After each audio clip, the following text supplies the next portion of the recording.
welcome to Dave's Model Workshop. Today I'm going to show you how to make a tree for a diorama using wire. So I recommend getting the thinnest gauge wire you can. This is some florist wire that I picked up. It's 30 gauge. You could try and use something a bit thicker, so I think this stuff is 0.7 millimeters of a diameter, but really I think when you've doubled it up and tripled it up and quadrupled it up, when it's really nice and thick, you're going to struggle with the thick stuff. So my recommendation, get the thinnest you can. This is some that I got from a local craft store called Spotlight. Horrible place, but needs must. Anyway, let's see what we can do. So I'm rolling out the wire and cutting it to length. For a tree that's going to be about 12-15 centimeters high, I'm using 43 centimeter lengths of wire. So I've cut 20 of those, and yeah, you can make it longer if you want a taller tree, shorter if you want a smaller tree.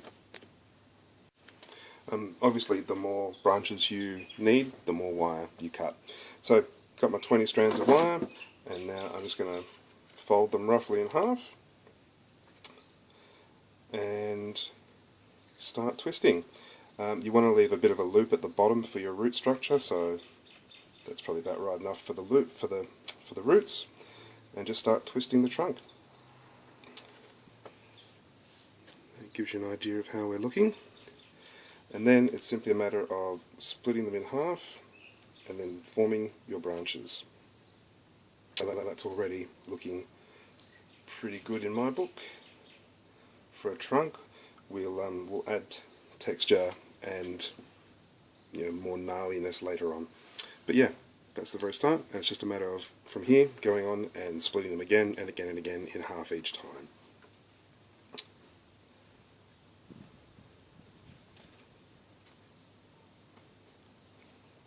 If you're having problems in twisting them, a pair of pliers is always a good idea, and that'll give you a lot more control.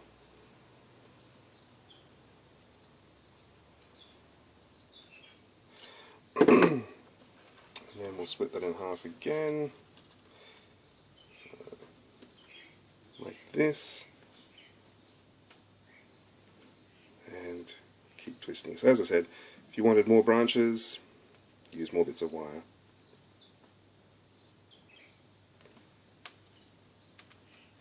What I find very useful is to have a reference of a tree that you want to use.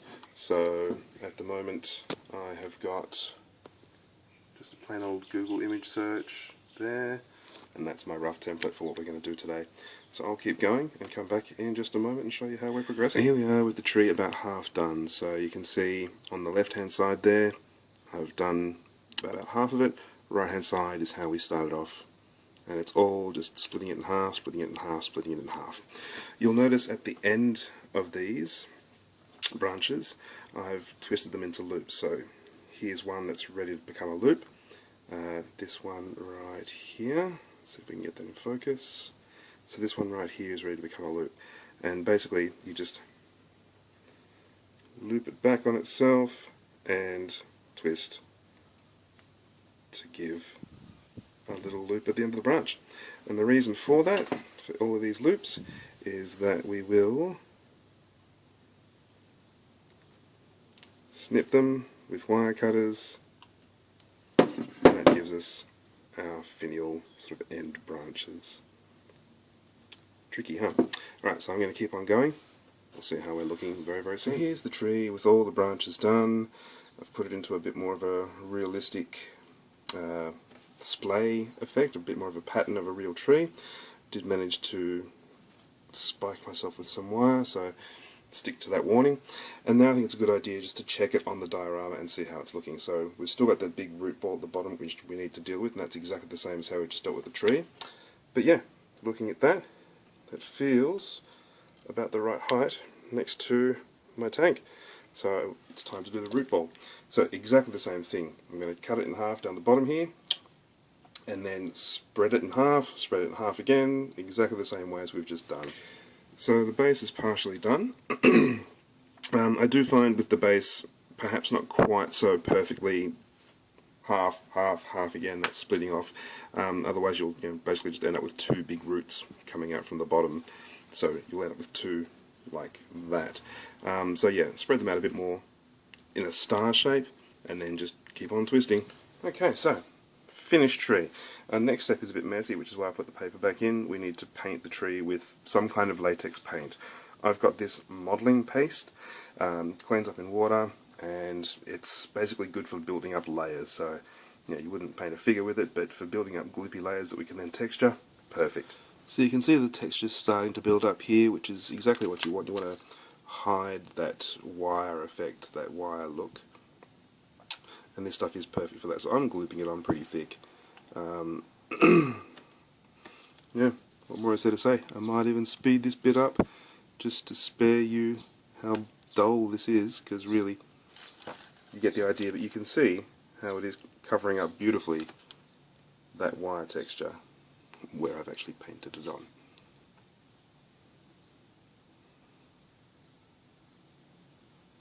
So yeah, it no longer looks like painted twisted wire. Hey, win.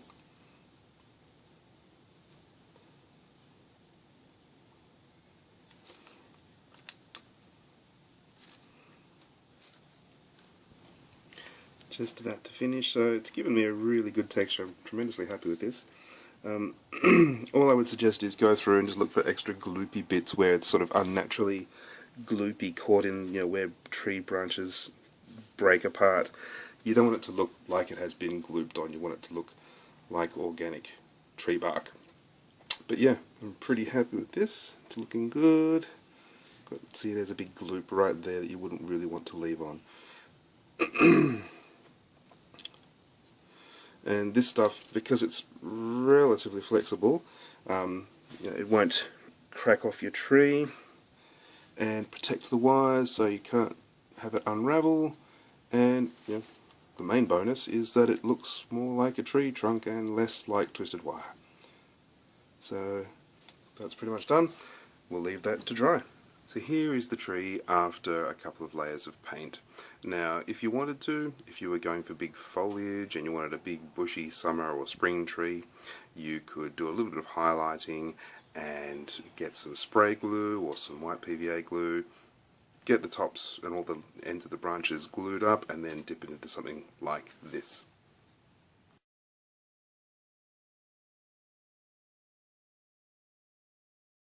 But I am making an autumn tree, so I want it to look a bit bare, and at the moment the ends of the branches just don't feel quite fine enough to me. So, if you had leaves on it, yeah, wouldn't be an issue.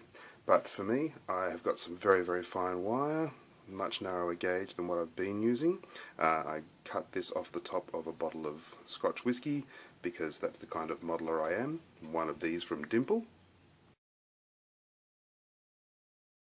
And then cutting off a very fine little piece, I'm going to wrap these to make some smaller, finer branches.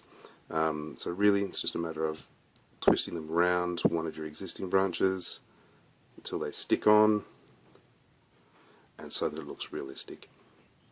So hard to show at the moment, but I will take a photo in a moment and show you guys what I mean. There we go, so there's a little version. And just keep doing that and repeating it until you are happy with the final result, and then I'm just going to paint over the top. And now the fun stuff begins. Get yourself a whole bunch of leaves and get yourself something like this. So this is an oak leaf punch from RP Tools. Plenty of places sell these out there online, and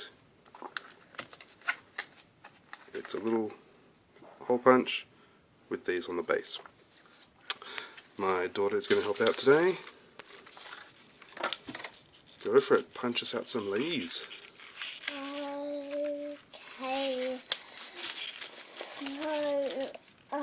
so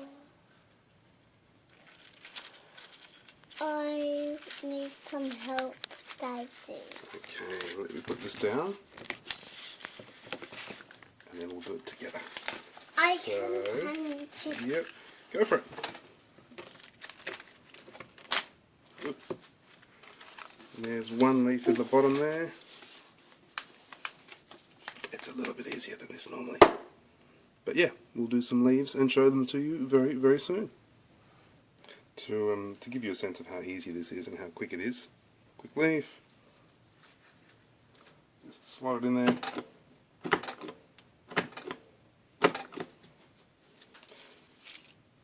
Better if I do it on camera, sorry. Here we go.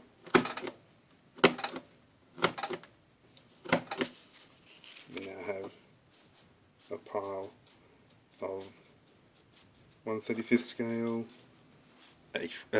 oak leaves. So it's really easy and so much cheaper than buying the pre-made oak leaves. Just make sure you get different shades of brown, and yeah, it really is quite satisfying. So I'm going to choose another lightish one and keep going.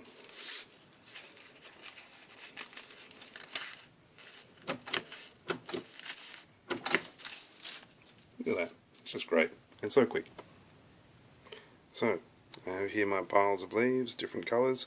All I would recommend is try and get quite dry leaves. If they're still a bit damp, I'm hoping you can see this, but you get, if they're still too fresh, you get this kind of jaggedy, almost cloth-like edge to them. Let's see if you can see this piece here. See what I mean? It's got kind of a jaggedy, horrible edge compared to, say, this guy, just trying to pick it up with my tweezers, compared to, say, this guy, which came from a nice dry leaf. Let's get some focus. There we go. So yeah, so now the fun bit starts, sticking on the leaves. This is the other fun bit. So I've got here some super glue, going to dip them into it. Dip, dip, dip.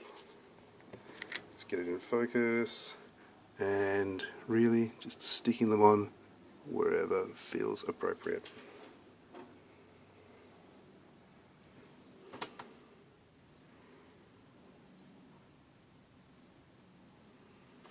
Alright, so I'm going to do some more of that and come back to it. One little hint is if you're finding all your leaves as you glue them are dangling down, they're hanging off the branches because they're not sticking upright, which, you know, doesn't look quite as realistic.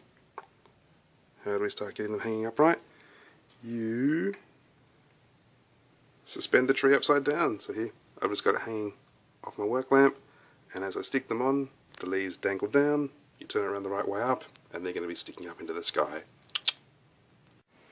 And here is our completed tree. So there's a 1/35th scale figure there next to it to give you a sense of scale. There's the leaves.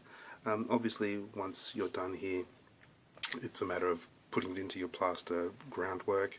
But one thing I will say is when you're working on it, try and stick the leaves on and rotate the trunk, so you don't want them all sticking straight up or sticking straight down or sticking straight out to the side. So you want to get a mixture of angles for those leaves.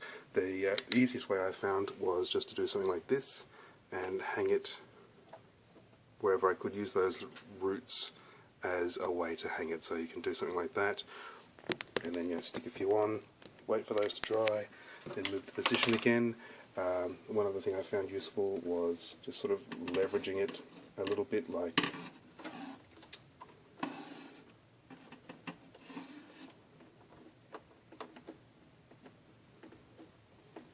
yeah, you get the idea. Just, you know, rotating that angle for each time you put leaves on, so they're not all exactly the same space and the same direction that they're hanging down.